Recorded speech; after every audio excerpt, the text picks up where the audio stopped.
5 నిమిషాల్లో మనం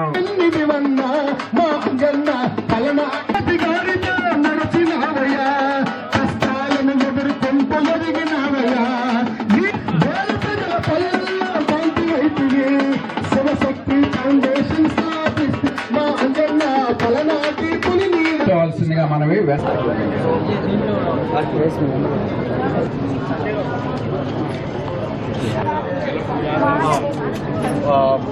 back certificate కూడా పెట్టారా? తప్పనిసరిగా వస్తుంది. షేక్ మస్తాన్ గారు వారి అర్జీని గౌరవ చీఫ్ విప్ గారు నంబూరి అమృతరావు గారు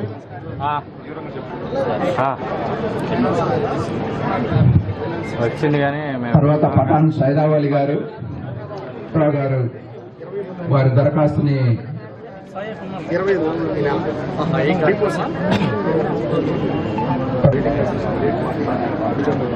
జానీ గారు వారి సమస్యని వివరిస్తున్నారు. తర్వాత భూమిలో ప్రైవేట్ భూమిలో మనం వేసే హక్కు లేదు, దాన్ని యాక్షన్ తీసుకోండి. ప్రజా దర్బార్ కార్యక్రమాన్ని ఉద్దేశించి మాట్లాడతారు. తర్వాత వీరవల్లి కుమారి గారు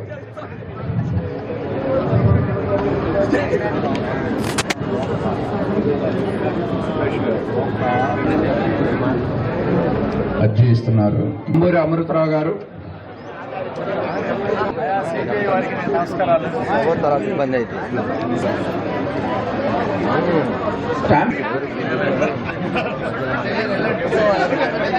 ప్రభుత్వం ప్రజల్లో ఇప్పటికీ ఇక్కడ వచ్చినాయి కాదు. యాక్చువల్ గా సార్ దగ్గరికి పోతేనే దాన్ని ఏ టైం అయినా సరే ఎమ్మెల్యే గారు ఇమ్మీడియట్ గా మాకు వాళ్ళ ముందే వచ్చిన ఫిర్యాదుదారుల ముందే మాకు ఫోన్ చేసి దాన్ని విషయాన్ని మాకు క్లియర్ గా చెప్పి దాన్ని పరిష్కారం చేసే విధంగా ఏ ఒక్కటి వ్యతిరేకించను. నేను కోరుకున్నది ఒకటే, మీరు నాకు కొంచెం ముందుగా తెలియపరచండి. ప్రజా దర్బార్లో అర్జీ ఇచ్చిన ఒక పర్సన్ దాదా గారు ఉన్నారు మనతో. వారు కొంతమంది వైసీపీ నాయకులు మిగతా వాళ్ళు కలిసి మొత్తం 7 కబ్జా చేశారు. దానికోసం మేము ఎమ్మెల్యే గారిని కలవడానికి వచ్చాము, అర్జీ పెట్టాము. గత ప్రభుత్వంలో కేసు పెట్టాము, స్పందనలో పెట్టాము, కానీ మాకు ఎలాంటిది జరగలేదు, ఎలాంటి న్యాయం జరగలేదు. ఎమ్మెల్యే గారు మాకు న్యాయం చేస్తారని కోరుకుంటూ ఎమ్మెల్యే గారికి అర్జీ పెట్టడం జరిగింది. పిఎస్ ఖాన్, దర్గా సుబాని, గంటా సుబాని వీళ్ళందరూ సాయిపోయి కూడా సాటి ముస్లిం అని గౌరవం లేకుండా వాళ్ళు ఎక్కడ పెట్టినా కబ్జాలు చేస్తారు. వాళ్ళు ఏం చేసుకోవాలన్నట్టు మాట్లాడండి. మన అబ్బాయి మీద కేసు పెట్టి రీసెంట్ పోలీసు తీసుకొచ్చి మళ్ళీ వేసుకున్న చిన్న పిల్లలు ఇలా మాట్లాడారు. మా నాన్న వరకు 80 సంవత్సరాలు దాని గురించి అన్న చాలా. ఓకే, మేము మున్సిపల్ లిమిట్స్లో వచ్చిందంట, అది ల్యాండ్ వెరిఫై చేసి నిజంగా హక్కుదారు ఎవరో మీరు కంప్లైంట్ ఇచ్చారు. మీ కంప్లైంట్లో వాస్తవాలు ఏంటి అనేది వెరిఫై చేయమని నేను కమిషనర్ గారిని కోరుతున్నా.